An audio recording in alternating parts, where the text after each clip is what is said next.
Hey everybody, welcome back to another movie review, and sorry, this movie is actually a pretty good movie. On this day, June 7th, it came out in theaters 35 years ago, June 7th, 1985. I'll be reviewing this movie for its 35th anniversary, and this movie I'm going to be reviewing the 1985 adventure movie. I think it's directed. It's a Steven Spielberg film. Yeah, it's titled The Goonies. Yep, I will be reviewing The Goonies, starring Sean Astin, Josh Brolin, Jeff Cohen, and who else? Corey Feldman, and it's pretty much all I can remember right now. It has that kid from Indiana Jones and the Temple of Doom. He played Short Round, but it's a pretty good movie. I enjoy it. I mean, I might not be good at telling the story and all, but because I didn't see it much, but came out. It's its 35th anniversary. It came out June 7th, 1985. Anyway, a featured song by Cyndi Lauper. I don't really remember what it's called, but it's all about starts out with these villains in prison, and then this cop comes in thinking this dude hung himself, and then he finds a note saying, "You think I'm stupid enough to hang myself?" And then he punches him, knocking him out, and then eventually they pour gasoline, causing a fire to start, and then the criminals escape, and then the cops chase after them. And then Corey Feldman's character is watching a show about cops chasing bad guys, and then his dad tells him to turn the TV off, and then he thinks the TV's broken because he sees he doesn't even know that there's actually some cops chasing after some bad guys, and then eventually they blend in with a race, and they blend in with a race because there's like a race on the beach, and then they blend in with them, and then at Sean Astin's house, his brother's, he goes bummer, and then his brother is played by Josh Brolin. He's doing weightlifting. Sorry, I have an itchy eye. Alright, and sorry, my eye was itchy, and eventually he has Corey Feldman's character over. Corey Feldman has a Purple Rain shirt on, has Prince on his shirt, and then he has Jeff Cohen's character, his name is Chunk, and then he goes, "You can't come in until you do this Chunky Shuffle or something," and then he goes, "Come on," and he goes, "Do it," he goes, "Come on," let's do it, and then he does the shuffle, and then he lets him in, and then eventually that kid from Indiana Jones and the Temple of Doom, he goes hang gliding in, which was cool, and then Sean Astin's character tells Jeff Cohen's character, "Wow, so it's just like how you said Michael Jackson went to use your bathroom, came to your house to use your bathroom." And he goes, "Okay, Michael Jackson did not come over, but his sister did." He's probably talking about Janet Jackson.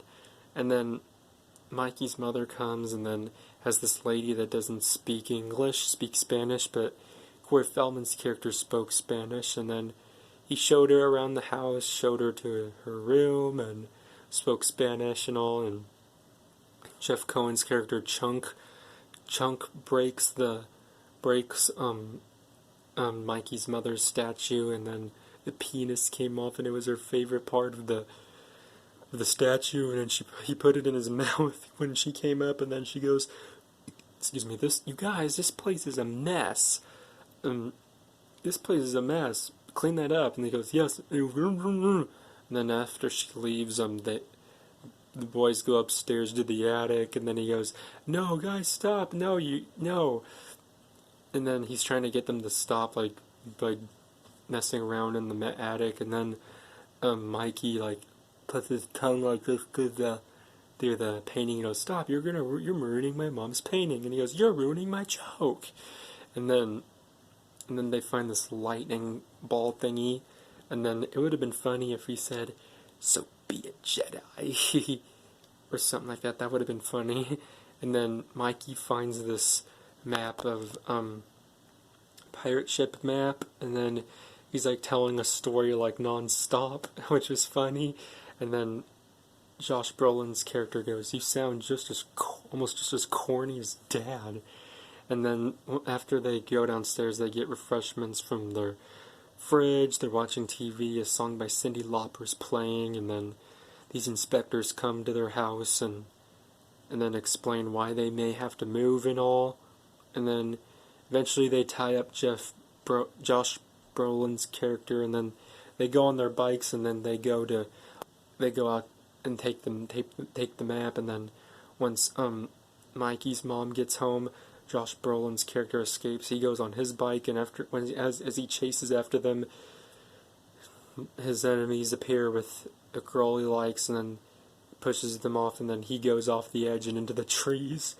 And then Mikey and his buddies arrive at this old abandoned restaurant, which the bad guys that they saw are already there. And then the old lady's like being strict with them and all. And then after she's done talking to them, she goes, "Kids suck."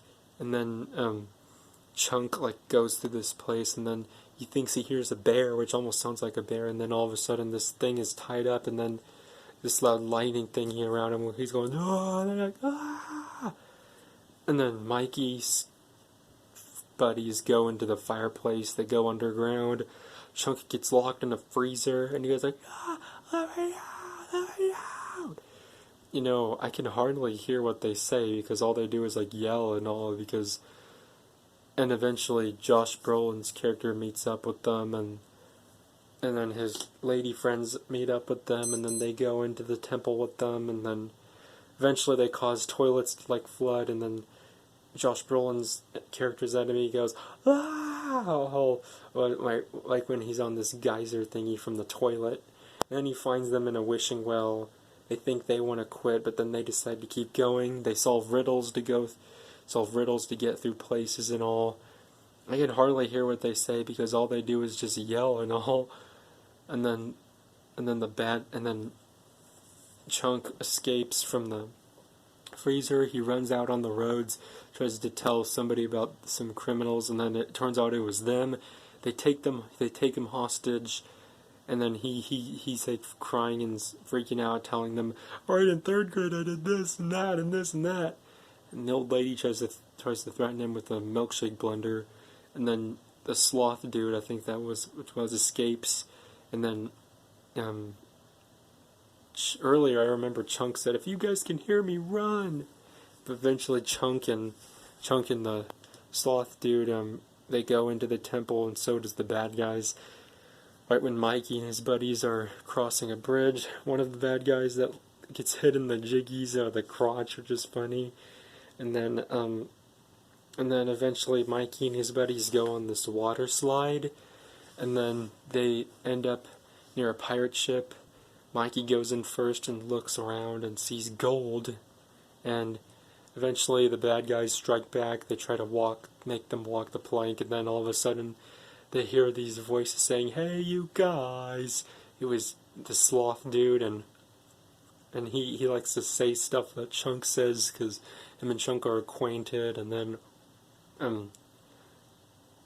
Mikey and his buddies like go in the water, and then the old lady's singing "Rockabye Baby" to the sloth, but then he fights off the bad guys, and then all of a sudden something starts to explode. They escape the temple, and then Mikey and his buddies get to shore and are reunited with their parents. And then the sloth and the bad guys get to shore, and then Mikey and his buddies say, "No, don't arrest the sloth dude, he's a good guy." And then Chunk lets the sloth dude stay with them, and then Sloth like, "Sloth loves Chunk." He has like this weird looking face and a Superman shirt on, by the way. And then the bad guys get arrested by the cops, and then eventually I guess Corey Feldman's love interest was one of Josh Brolin's lady friends that he likes, so yeah. But anyway, and Josh Brolin, I think, is with his girlfriend, and then her friend's friend likes Corey Feldman's character. I think his name was Marvin or something, I don't remember. But then eventually they were afraid that they may have to move Mikey and his brother, but then they convince the inspectors, they show them something, and then that convinces them that they don't have to move. They don't have to move away. And then the film ends when they see this ship, their pirate ship, out in the distance, floating on the sea. And then that really convinced the inspectors really well. And then they see the pirate ship out on the sea, floating out on the sea, and they think it's really cool. And that's how the film ends, with the pirate ship out on the sea, floating on the sea. So yeah, it's a pretty good movie. I give it a 10 out of 10, and really puts a smile to my face, and I give it 2 thumbs up.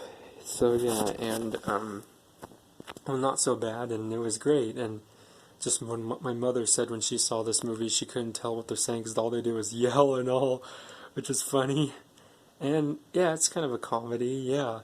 And thank you guys. Yeah, it is one. And thank you guys for watching. Yeah, I highly recommend this movie to whoever's a 1980s fan of 1980s movies. And thank you guys for watching the 35th anniversary movie review of the Goonies. Anyway, thank you guys for watching. Like and subscribe for more of these video reviews. Turn on post notifications. That way you'll be notified right when a video does come out. And I will see you guys in the next video. Peace out. Love you all. It's on my 3rd YouTube channel. Peace out. Love you all.